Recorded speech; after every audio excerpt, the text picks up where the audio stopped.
Assalamualaikum warahmatullahi wabarakatuh. Selamat siang dan salam sejahtera Bapak Ibu. Masih banyak pertanyaan sampai hari ini tentang MLM, MLR, dan money game gitu ya. Sehingga akhir tahun ini saya akan menyampaikan topik MLM ini. Jadi semuanya sekarang masih dianggap sama Bapak Ibu. Ya, masih dicampur aduk antara multi level marketing, multi level recruiting, money game. Ini semua bisnis yang berbentuk jaringan disebut MLM dan dipandang negatif. Ya. Sehingga banyak orang yang salah mengambil keputusan.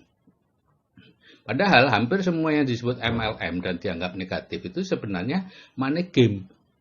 Ya. Dan sisanya adalah multi level recruiting.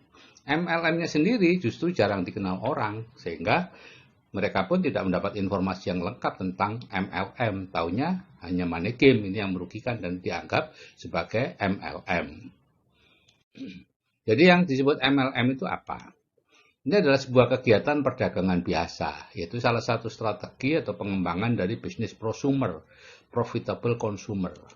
Jadi kalau di perdagangan konvensional itu ada grosir, distributor, itu membeli produk dalam jumlah besar ke pabrik dan menjualnya ke grosir yang lebih kecil, ke pengecer, dan seterusnya. Pengecer menjual ke konsumen, dan di setiap tingkat ada keuntungan yang didapat. Nah, di multi level marketing semua konsumen itu membeli langsung dari pabrik. Ya, kemudian di akhir bulan itu dikumpulin. Ya, mereka membangun grup kan, baru membeli ke pabrik. Di akhir bulan perusahaan menghitung pembelian di setiap grup itu dari setiap levelnya. Ya. Dari jumlah pembelian mereka ada yang dianggap sebagai konsumen, pembeliannya masih kecil, ada yang sebagai pengecer, distributor kecil, distributor besar, dan sebagainya. Dan masing-masing mendapat bonus sesuai dengan besaran omset di grupnya.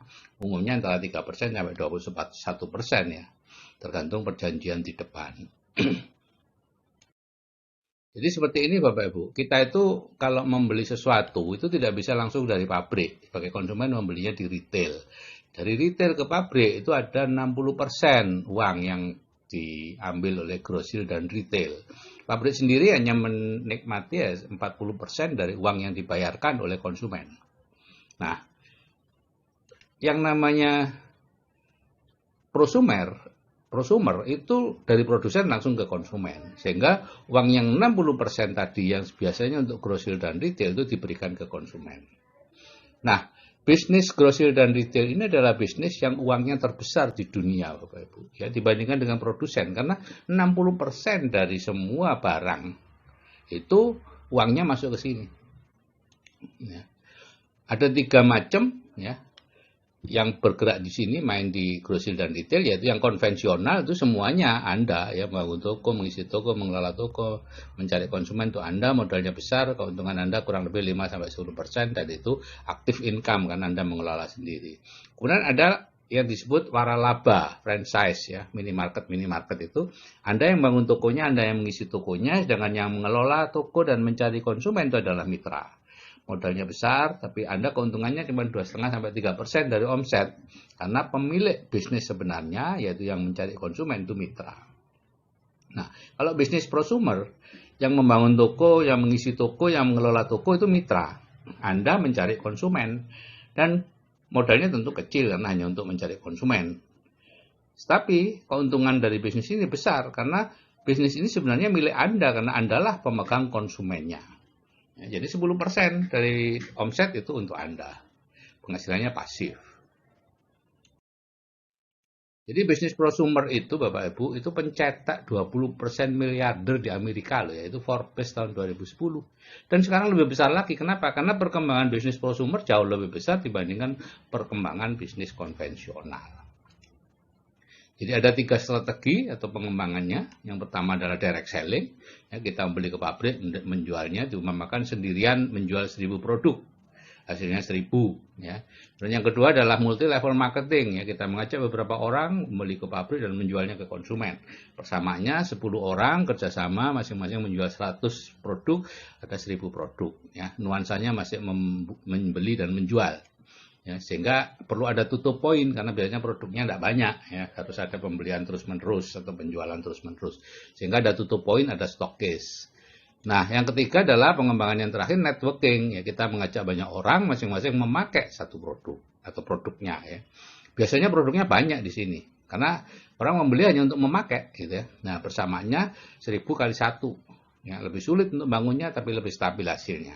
Nah, 3 ini, 1, 2, 3 ini menjadi satu sebetulnya, bergabung. Ya. Satu orang melakukan ya direct selling, ya multi level marketing, ya networking, gitu ya. Satu perusahaan juga biasanya ya ketiga ini ada semua di situ. Dan kalau multi level recruiting itu apa? Itu sebuah perusahaan investasi, tabungan atau asuransi atau macam-macam lah.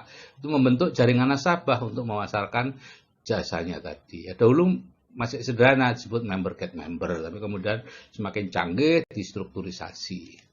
Ya, jadi anggota dibayar ya, anggota jaringan itu dibayar berdasarkan jumlah orang yang direkrut. Ya, pembayaran tidak dilakukan perusahaan, tapi menggunakan sebagian uang yang disetorkan oleh calon anggota. Jadi uang dari calon anggota tadi dibagi ke atas, ya, sesuai dengan posisi mereka di grup. Kalau money game apa? Money game bisa berbentuk jaringan, bisa juga sistem agen. Ya, kita menyerahkan sejumlah uang dan dijanjikan mendapatkan uang atau barang atau jasa yang jumlahnya jauh lebih besar dibanding yang disetorkan. Ya, bungkusnya macam-macam, bisa investasi, umroh, hadiah mobil, kendaraan, dan lain-lain. Jadi sebenarnya uang atau barang atau jasa yang kita terima itu berasal dari orang yang mendaftar setelah kita. Ya, di sini tidak ada investasi, tidak ada jual beli sesuatu, ya, semata-mata uang diputar-putar. Jadi posisi peserta itu dalam kondisi tertipu atau dalam kondisi menipu. Ya, tertipu pada saat dia sedang menyetorkan uang dan menipu ketika dia sudah menerima uang, meskipun dia tidak menyadari. Karena apa? Skema asli ini dibuat oleh Charles Ponzi. Ya, karena itu disebut skema atau segitiga Ponzi. Gitu ya. Ini penipu tahun 1920-an. Jadi memang skema ini memang dibuat untuk menipu. Contohnya ya surat berhantai itu ya, sampai sekarang masih ada itu. Kemudian investasi seperti Pomas, Pendawa, investasi agrobisnis seperti Kisar, ada IT, sekarang banyak Kayu gitu ya. Itu meniru Kisar sebetulnya. Kalau Kisar itu bergerak di bidang sayur, kita berinvestasi sayur, nanti sayurnya akan dibeli lebih mahal dari umum. Kalau sekarang banyak Kayu, kita investasi kayu, nanti perusahaan membeli kayu lebih mahal. Berkali-kali lipat dari harga pasaran. Orang tidak memikir kalau ada perusahaan berani membeli kayu dengan harga berlipat ganda, kenapa dia beli ke kita? Kenapa dia tidak beli ke penjual kayu atau petani kayu? Dan umrah murah, ya, umrah murah, first travel, Abu Tur, dan masih banyak yang masih aktif di luar. Skema piramida. Gitu ya. Nah, ini money gamer terbesar di dunia ini Bernard Madoff. Ya. Di Amerika tentunya ya. Lahir tahun 39, meninggal tahun 2017. Ya. Ini menjalankan skema Ponzi mulai tahun 60 sampai terbongkar baru tahun 2008. Dia hanya memiliki 4.500 nasabah, yaitu orang-orang kaya, yayasan-yayasan sosial, badan amal ya. Seperti Steven Spielberg itu masuk nasabahnya. Dia menjanjikan imbal hasil atau nisbah yang besar. Ya. Sebetulnya tidak ada kegiatan investasi apapun, imbal hasil itu diambilkan dari uang nasabah sendiri dan nasabah setelahnya. Jadi dia terus-menerus mencari investor, nah uang dari investor itu digunakan untuk membayari investor yang sebelumnya. Ya. Dan merugikan nasabah setelah terbongkar 65 miliar US dollar atau 940-an triliun. Banyak Bapak Ibu. Ini laporan anaknya sendiri, ya, karena pada tahun 2008 itu anaknya baru diberitahu kalau ayahnya itu melakukan skema Ponzi. Nah, karena ayahnya sudah umur 7 bulan, anaknya kan tidak mau menerima warisan itu. Dia lapor. Tahun 2009 dia dihukum 150 tahun. Meninggal di penjara tahun 2017 dan anaknya yang melaporkan depresi tahun 2010 bunuh diri. Jadi inilah nasibnya. Umroh money game sekarang masih banyak Bapak Ibu. Cirinya itu sebetulnya sederhana Bapak Ibu. Ya, harga di bawah biaya umroh. Sekarang biaya umroh yang ditentukan oleh Departemen Agama itu 22 juta kalau tidak salah ya. Terkadang diberi label sedekah. Saya pernah ditawari sedekah 1 juta, kemudian bisa umroh. Biasanya setelah kita daftar itu tidak langsung berangkat. Gitu ya. Masih ada waktu antri sekian bulan. Padahal di umroh tidak ada daftar antrian Bapak Ibu. Ya. Kita antri karena apa? Karena uang yang kita masukkan itu digunakan untuk membiayai jamaah sebelumnya, sedangkan kita menunggu jamaah setelahnya. Contohnya first travel nih. Orang membayar 14,5 juta, tapi dapat fasilitas umroh senilai 25 sampai 30 juta, cukup mewah. Saat ditutup itu ada 13.000 jemaah yang sudah diberangkatkan, tapi ada 52.000 jemaah yang belum diberangkatkan. Jadi sebetulnya, dan uangnya tidak ada sudah. Ya, jadi satu jemaah yang berangkat dibiayai 4 jemaah yang lain. Jadi kalau hitung-hitungannya ya gini, 4 jemaah itu ya 58 juta. Kan? 58 juta, kemudian yang terpakai 25 sampai 30 juta, berarti apa? 50% itu untuk penyelenggara. Sekarang masih banyak yang beroperasi Bapak Ibu ya. Semakin lama akan semakin banyak korbannya. Misalnya First Travel ya, untuk memberangkatkan 52.000 jemaah, dia harus bisa menipu 4 kalinya ya, 208.000 jemaah. Dan seterusnya. Sebetulnya cara mengatasi umrah-umrah seperti ini mudah Bapak Ibu kalau memang niat gitu ya. Ya, Biro Perjalanan Umrah dilarang menerima pendaftaran baru sampai calon jemaahnya diberangkatkan berapa persen, mungkin separuh berangkat atau 75% berangkat, baru boleh menerima pendaftaran baru. Maka bisa dipastikan umroh Money Game akan tutup karena mereka sebetulnya tidak punya uang cash untuk memberangkatkan yang sudah terdaftar di tempatnya itu. Dia menunggu pendaftaran baru dari para jemaah. Kemudian konsep sistem piramida ini biaya pendaftaran anggota berikut paket produk sangat mahal. Ini seperti MLM gitu ya, harga jualnya tinggi, biasanya produk-produk ajaib, hasil penemuan baru, pengobatan eksotis dan sebagainya. Ya, sistem dilakukan menyerupai MLM, kadang 2 kaki, 3 kaki, 4 kaki gitu ya. Ditentukan kakinya gitu ya, ada binary, 3 kaki dan lain-lain. Satu anggota boleh membeli lebih dari satu keanggotaan, disebut coupling. Semakin banyak akan semakin kemungkinan terima uangnya semakin besar. Imbalan diberikan berdasarkan tersusunnya satu jaringan berbentuk piramida. Program pemasarannya sulit ya, tidak sulit dimengerti ya, dan tidak berat pada titik beratnya pada recruiting ya, bukan pada penjualan. Nah, MUI memberi fatwa tahun 2009 yang disebut Money Game adalah kegiatan penghimpunan dana masyarakat atau penggandaan uang dengan praktek memberikan komisi dan bonus dari hasil perekrutan atau pendaftaran mitra usaha yang baru atau bergabung kemudian. Dan bukan dari hasil penjualan produk atau dari hasil penjualan produk, namun produk yang dijual tersebut hanya kamuflase atau tidak mempunyai mutu atau kualitas yang dapat dipertanggungjawabkan.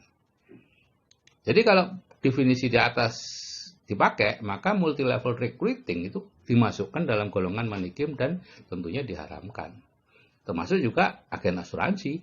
Itu penghasilannya halal kalau tidak menggunakan model jaringan, di mana setiap orang mendapat komisi dari hasil kerjanya langsung. Itu sih sah-sah saja. Tapi begitu dibangunkan jaringan, maka akan masuk dalam definisinya fatwa MUI ini. Jadi Bapak Ibu, kita perlu memperhatikan dari mana asal uang yang Anda terima itu. Apakah uang itu berasal dari investasi, ya, Anda menyetorkan sesuatu, kemudian uang itu diinvestasikan dan Anda mendapatkan hasilnya, maka itu sah. Ya. Tinggal Anda berhadapan apakah investasi itu benar atau itu investasi bodong. Itu Anda sendiri yang berisiko.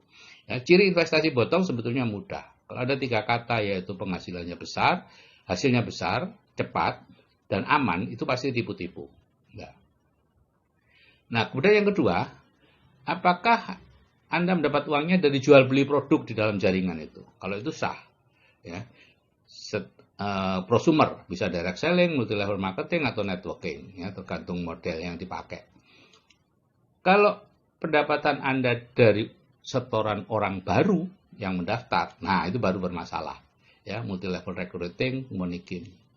Jadi ini ada perusahaan angin surga yang menjanjikan keuntungan yang besar, tapi sebetulnya Anda dapatnya uang itu dari orang baru yang Anda ajak karena tertarik dengan keuntungan yang besar tadi itu. Keuntungannya itu sendiri belum ada, gitu ya. Seperti tadi investasi kayu dan lain-lain belum ada, masih 6-7 tahun yang akan datang, tapi Anda sudah dapat uangnya dari mengajak orang-orang berinvestasi. Tabungan juga begitu, tabungannya belum keluar, masih puluhan tahun itu keluar, ya, karena masih harus dimasukkan dalam sistem macam-macam lah, ya, sehingga ada diperkirakan nanti dapat sekian. Itu masih lama, puluhan tahun. Yang dapat uang sekarang dari orang baru karena Anda ajak, karena mereka tertarik dengan perusahaan angin surga itu. Ya. Jadi hati-hati Bapak Ibu menerima uang, apakah itu haram atau halal, karena ini kita gunakan untuk membiayai kehidupan anak-anak dan keluarga kita. Oke, saya akhiri sekian. Wassalamualaikum warahmatullahi wabarakatuh. Salam sukses dari saya dan jangan salah memilih.